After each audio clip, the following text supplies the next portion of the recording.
গণতন্ত্র দিয়ে কি আদৌ ইসলাম কায়েম সম্ভব? এটাও আরেকটা বড় প্রশ্ন। গণতন্ত্রের যে ডেফিনিশন, আমরা জানি যে গণতন্ত্র কাকে বলা হয়, হোয়াট ইজ ডেমোক্রেসি। এর অনেক ডেফিনিশন আছে। এর সবচেয়ে জনপ্রিয় এবং সবচেয়ে প্রসিদ্ধ ডেফিনিশন যেটা আব্রাহাম লিঙ্কনের দেয়া, government of the people, by the people, for the people. তিনটা পার্ট আছে এই ডেফিনিশনের। এই তিনটা পার্টের মধ্যে একটা পার্ট গণতন্ত্র এবং ইসলাম সেম। ইসলাম যা বলে গণতন্ত্র তাই বলে, অর্থাৎ 100-র মধ্যে 33% মিল হয়ে গেল। আর একটা পার্ট আছে যেই পার্টটা ইসলাম এবং গণতন্ত্র সম্পূর্ণ ভিন্ন, পরস্পর বিরোধী, সাংঘর্ষিক বক্তব্য দেয়। ইসলাম যা বলে গণতন্ত্র তার 100% বিপরীতটা বলে, গণতন্ত্র যা বলে ইসলাম তার 100% বিপরীতটা বলে। এটা হলো আরেকটা পয়েন্ট। আর আরেকটা পয়েন্ট আছে যেই পয়েন্টে ইসলাম গণতন্ত্রেরটা আংশিক স্বীকার করে আর আংশিক অস্বীকার করে। এবার আসেন তিনটা পয়েন্টের কি ছিল। Government of the people, government of the people, জনগণের সরকার, অর্থাৎ যেটাকে আমরা এখন পাওয়ার অফ সভরেন্টি বলি, যে জনগণের সার্বভৌম ক্ষমতা। সার্বভৌম ক্ষমতা মানে হলো জনগণ যেটা ইচ্ছা করবে সেটাই আইনের ক্ষেত্রে চূড়ান্ত বলে বিবেচিত হবে। ইসলাম এটাকে সম্পূর্ণভাবে ডিনাই করে। ইসলাম বলে গভর্নমেন্ট অফ দ্য আল্লাহ, জমিনে যিনি শাসক হবে তিনি জনগণের সরকার নয়, বরং তিনি আল্লাহর প্রতিনিধি। অর্থাৎ জনগণের ইচ্ছা আইন তৈরি করবার ক্ষেত্রে ভূমিকা রাখবে না, বরং আইনের মূল বুনিয়াদগুলো আল্লাহর পক্ষ থেকে নির্ধারিত। আল্লাহর পক্ষ থেকে শাসক হবে প্রতিনিধি, সে আল্লাহর সেই আইনগুলোকে জনগণের কল্যাণে বাস্তবায়ন করবে। কাজে এই জায়গাটায় আমরা বলি যে ইসলামের কালিমা হলো লা ইলাহা ইল্লাল্লাহ, গণতন্ত্রের কালিমা হলো লা ইলাহা ইল্লাল পপুলেশন। অর্থাৎ সম্পূর্ণই হলো বিপরীতমুখী। যে তারা বলে সার্বভৌম ক্ষমতা মানুষের, ইসলাম বলে সার্বভৌম ক্ষমতা আল্লাহর। এখানে ঈমান এবং কুফরির পার্থক্য। এই জায়গায় ঈমানের বিশ্বাসটা হলো তাওহীদ এবং একত্ববাদের বিশ্বাস, গণতন্ত্রের বিশ্বাস হলো সম্পূর্ণরূপে কুফরি বিশ্বাস। বিশ্বাসের জায়গায় গণতন্ত্র একটা কুফরি মতবাদ, বিশ্বাসের জায়গা থেকে। এবার আসেন for the people, government for the people. এটা ইসলামও বলে গভর্নমেন্ট ফর দ্য পিপল, গণতন্ত্র বলে গভর্নমেন্ট ফর দ্য পিপল। জনগণের কল্যাণে রাষ্ট্র কাজ করবে, সরকার কাজ করবে, জনগণের 100% কল্যাণের জন্য নিয়োজিত হবে। এক্ষেত্রে গণতন্ত্র যা বলে ইসলামও তাই বলে। আর মাঝখানে আরেকটা থাকলো বাই দ্য পিপল। গণতন্ত্র বলে যে সরকার নির্বাচিত হবে বাই দ্য পিপল, সকল মানুষ, জনগণ ভোট দিবে, তাদের ভোটাধিকার প্রয়োগ করে তারা একজনকে শাসক নিয়োগ করবে। ইসলাম এরকম একেবারে বলগাহীন ভোটাধিকার প্রয়োগে ইসলাম বিশ্বাসী না। ইসলাম বলে by the selected people, government of the Allah by the selected people for the all people. এটা হলো ইসলাম, যে government of the Allah by the selected people for the all people.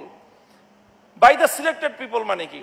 ইসলাম বলে যে ইসলামের মূল দর্শন যেটা, সেখানে রাষ্ট্রের জনগণের, নাগরিকদের 2 ধরনের আইডি কার্ড থাকবে। একটা হলো আইডেন্টিটি কার্ড, যেটা তার ব্যক্তিগত শনাক্তের কার্ড হবে, আর একটা হবে voter ID card. Identity card যেটা, সেটা তো সবাই পাবে, এটা দিবে স্বরাষ্ট্র মন্ত্রণালয়। আর ভোটার আইডি কার্ড যেটা, সেটা দিবে নির্বাচন কমিশন। নির্বাচন কমিশন সকলকে ভোটার আইডি কার্ড দিবে না। ভোটার আইডি কার্ড দেওয়া হবে 2টা ক্রাইটেরিয়ার ভিত্তিতে। ভোটার আইডি কার্ড পাবে মানুষ 2টো ক্রাইটেরিয়ার ভিত্তিতে। 1 নম্বর ক্রাইটেরিয়া হলো যেটাকে বলা হয় আহলে রায়, অর্থাৎ জনগণের জন্য কোন ব্যক্তি উত্তম শাসক হিসেবে বিবেচিত হতে পারে, এই বিবেচনা বোধ যার মধ্যে আছে। এই বিবেচনা করার জন্য যা যা লাগে, তাকে শিক্ষিত হতে হবে, যথেষ্ট ইনফরমেশন তার কাছে থাকতে হবে, একজন ব্যক্তিকে অ্যানালাইসিস করার মতো তার ন্যূনতম যোগ্যতা থাকতে হবে। এই সব যোগ্যতা দিয়ে তার মধ্যে এতটুকু দক্ষতা এবং যোগ্যতা থাকতে হবে যে রাষ্ট্রের জন্য, জনগণের জন্য কল্যাণকর শাসক নির্বাচন করার মতো দক্ষতা, যোগ্যতা, বিচক্ষণতা তার থাকতে হবে। এটা হলো প্রথম ক্রাইটেরিয়া। 2 নম্বর ক্রাইটেরিয়া, তার মধ্যে আমানতদারি থাকতে হবে। 5 টাকা, 10 টাকা, 5,000, 10,000 অথবা কোনো ক্ষমতার অংশীদারিত্বের লোভে পড়ে সে যোগ্য ব্যক্তিকে রেখে অযোগ্য ব্যক্তিকে ভোট দিবে না, এতটুকু আমানতদারি তার থাকতে হবে। এই 2 ক্রাইটেরিয়ার ভিত্তিতে নির্বাচন কমিশন, ইলেকশন কমিশন রাষ্ট্রের মধ্যে বিভিন্ন বাছাই পর্বের মাধ্যমে ভোটার আইডি কার্ড সার্ভ করবে। যারা ভোটার আইডি কার্ড পাবে তারাই কেবলমাত্র ভোট দিবে, আর যারা ভোটার আইডি কার্ডের ক্রাইটেরিয়া টিকবে না তাদের ভোটাধিকার থাকবে না।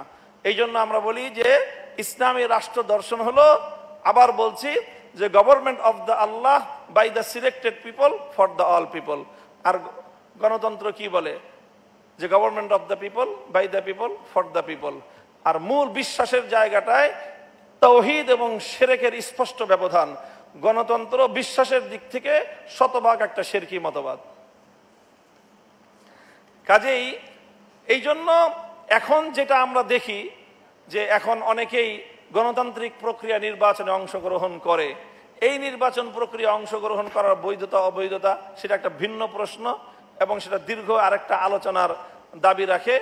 এই ক্ষেত্রে সংক্ষেপে কথা হলো যে বর্তমান এই প্রক্রিয়ার মধ্যে যারা নির্বাচিত হন, নির্বাচনে অংশগ্রহণ করে যারা নির্বাচিত হন, সেই নির্বাচিত যারা হন তাদের মধ্যে দুটো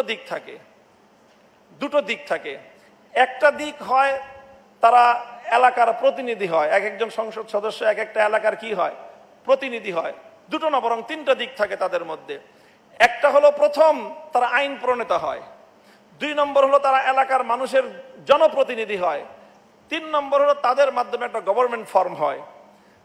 তো গভর্নমেন্ট ফর্ম হওয়া কোনো ব্যক্তির মাধ্যমে এবং এলাকার মানুষের প্রতিনিধিত্ব করা, এই দুটোতে ইসলামের খুব বড় কোনো আপত্তি নাই।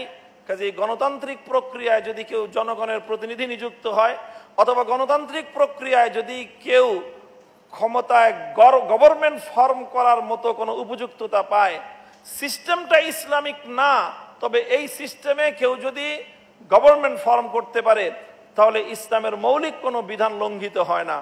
কিন্তু প্রথম যে পয়েন্ট, যে অর্থাৎ আইন প্রণেতা হওয়া, সার্বভৌম আইন প্রণেতা হওয়া, সংসদীয় গণতন্ত্রের মধ্যে যেই জায়গাটা আছে সেই জায়গাটা অনেক ভয়ঙ্কর একটা জায়গা এবং সেই জায়গায় স্বয়ং আল্লাহর ক্ষমতা মানুষ নিজ হাতে তুলে নেওয়ার মতো একটা চরম খোদাদ্রোহিতার একটা বিষয় রয়েছে। এই জায়গাটা থেকে এটা খুব ভয়ঙ্কর একটা জায়গা।